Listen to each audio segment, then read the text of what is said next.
ఇవాళ వంకాయ ఫ్రై డిఫరెంట్గా చేస్తున్నాను చూడండి. ఇదేందనుకున్నారా, అది డించుకు డింజ్ అని ఉంటుంది కదా, అది వెయిట్ కోసం పెట్టాను అనమాట. నా దగ్గర 3 మంచి లేత వంకాయలు ఉన్నాయి. దాంతో మీకు శాంపిల్గా ఈ విధంగా చేస్తున్నాను అనమాట. ఒకే ఒక స్పూన్ ఆయిల్ వేసి ఈ 3 వంకాయలని ఇట్లా 4 ముక్కలుగా చేసి జస్ట్ వాటి లోపల ఒక్కరో సాల్ట్ పుయ్యండి, అంతే, వేయకూడదు, జస్ట్ పుయ్యాలి. ఎందుకంటే నలుపు కాకుండా ఉండడం కోసం అట్లా పూసి ఒకే ఒక స్పూన్ ఆయిల్తో మగ్గబెట్టండి. మూత పెట్టేసి వాటిని కొంచెం బాగా మగ్గిపోతాయి అన్నమాట. అంటే ఉడికిపోతాయి బాగా, ఇంకా మనకి సమస్య ఉండదు అనమాట. తర్వాత ఇదేంటంటే ఇది పప్పుల పొడి, పుట్నాల పొడి అంటారు కదా, ఇది పుట్నాల పొడి, ఎండు కొబ్బరి, ఎండుమిర్చి, అదేవిధంగా తెల్లగడ్డలు, కొంచెం లైట్గా ఉప్పు వేసుకోవాలి. ఎందుకంటే మనం ఆల్రెడీగా తాళింపు పొడికి వాడతాము, అన్నంలో కూడా వాడతాము ఈ పొడిని. దీన్ని మనం ఇందులో కూర్చుతాం అనమాట. ఇది అయిపోయింది కదా, చూసారు కదా, ఈ విధంగా మొత్తం ఫ్రై అయిపోయింది. ఇది చల్లారిన తర్వాత మనం ఒక ప్లేట్లో తీసుకోవాలి. లోపల తెల్లగా ఉంటుందండి, ఎందుకంటే మనం సాల్ట్ పూసాం కదా, వంకాయలు కోసినప్పుడు మనం సాల్ట్ నీళ్ళలో వేస్తాం కదా, అదేవిధంగా జస్ట్ ఊరికి చేతికి అట్లా పుయ్యాలి. సో ఇవి చల్లారిన తర్వాత మనం ఒక ప్లేట్లో తీసుకుంటాము. ఇట్లా అయిపోయాయి అనమాట. ఇది చాలా బాగుంటుందండి, ఈజీ కూడా. వేరే ప్లేట్లో తీసుకొని ఈ వంకాయల్ని చూడండి, ఎంత పెద్ద వంకాయలు ఉన్నాయో ఈ మగ్గేటప్పటికి అవి ఈ విధంగా తయారయ్యాయి అనమాట. ఇది ఎన్నో రకాలుగా చేసుకోవచ్చు. సింపుల్గా అయ్యే పద్ధతి ఏంటంటే, ఇప్పుడు ఈ పుట్నాల పొడి ఉంది కదా, ఈ విధంగా వీటి లోపల కూర్చుకోవాలి.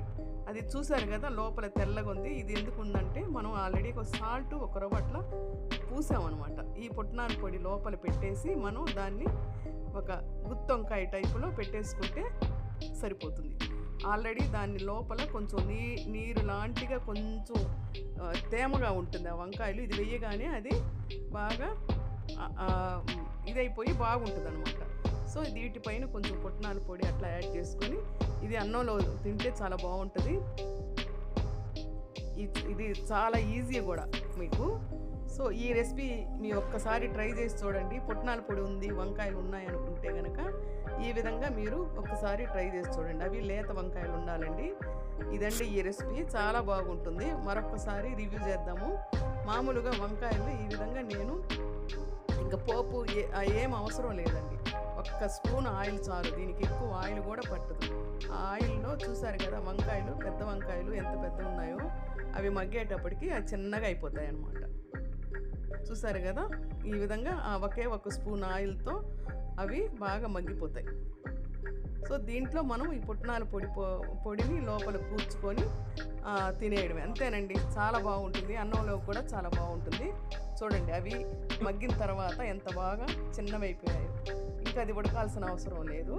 ఈ పుట్నాల పొడి లోపల కూర్చి మనం డైరెక్ట్గా అన్నంలోకి తినడమే. చాలా బాగుంటుందండి, ఒక్కసారి ట్రై చేయండి. అయితే లేత వంకాయలు ఉండాలి, పుచ్చులు ఉండకూడదు. మనం 4 దెబ్బలు కోసినప్పుడు తెల్లగా కనపడాలి, ఒక దగ్గర కూడా పుచ్చు అనేది ఉండకూడదు. అట్లాంటప్పుడే ఇది బాగుంటుంది.